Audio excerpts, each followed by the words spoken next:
everyone, today we're going to be talking about finding the area and perimeter of a triangle.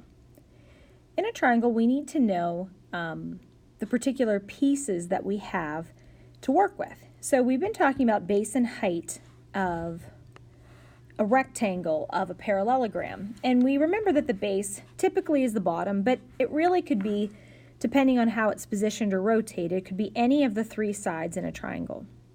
And then the height must be perpendicular to whatever the base is. It could be inside the triangle, it could be one of the legs, and it also could be outside of the triangle, depending on how your triangle is positioned. It would be on the inside of a triangle, or excuse me, on the leg of a triangle if the triangle is a right triangle. Note that any side of the triangle could be the base, not just the bottom side, but we have to make sure that the height is perpendicular to the base. That's key. It cannot be slanted or anything like that. It must be perpendicular to the base. Finding the area of a triangle, usually it's written as half base height. You may also see it as base times height divided by 2. That comes from the base and the height of the parallelogram that would fill in all the empty space. Like I'll draw it on this triangle so that you can see.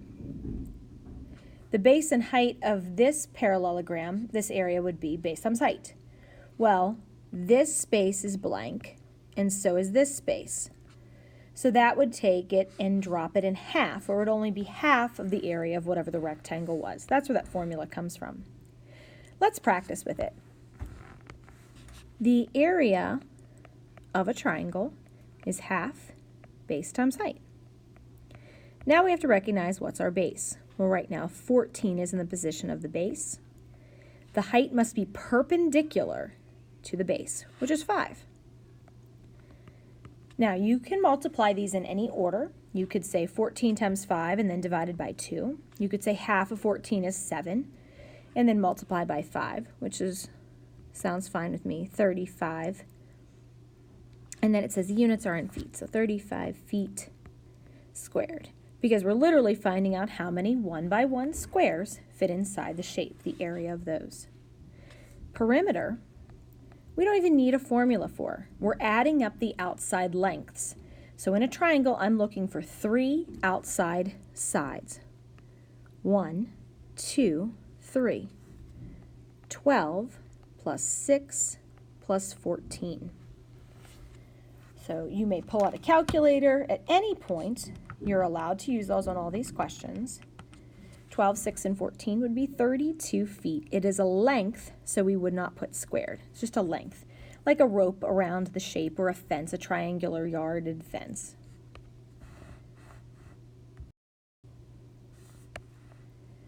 We're going to do a couple more examples. So, sorry if you're getting dizzy with that paper there. We're going to find the area of this triangle, half the base height. Now, the way the triangle is positioned, currently the base is 12 here. Perpendicular to the base is actually outside of the triangle over here, and that is 8 centimeters. Half of 12 is 6 times 8 would be 48. Or you could also do 12 times 8, which is 96, and then half of that, 48 centimeters. And it is squared because we're finding the square area of the shape. Literally, how many squares fit inside there, 1 by 1 squares. Perimeter are the outside sides. In a triangle, we're looking for 3. 1, 2, 3. 10, and you don't need a formula. 10 plus 15 plus 12. If you're showing good work, you're going to get full credit. 10 plus 15 plus 12. 37, and it's centimeters, and it's a length because we're just finding out what would go around that shape. Now we have 2 more that are a little more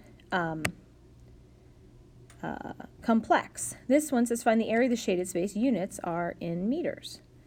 So in the first one, we need a good idea of what we could do to find just the shaded area, because just the shaded area here is not a standard shape, but I do see some standard shapes we could work with. So I like to draw what shapes are involved, that helps me.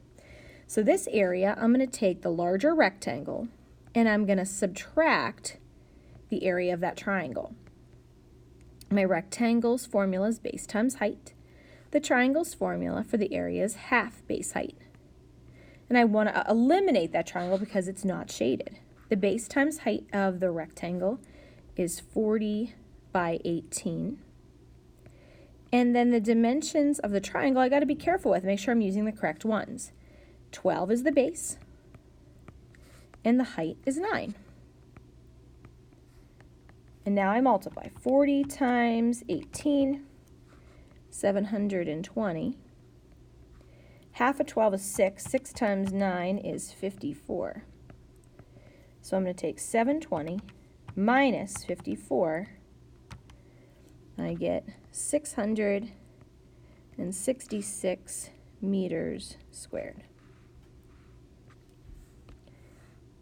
The second example, I'm going to repeat a similar process, except now the larger shape is the triangle, and then I'm going to subtract out a square.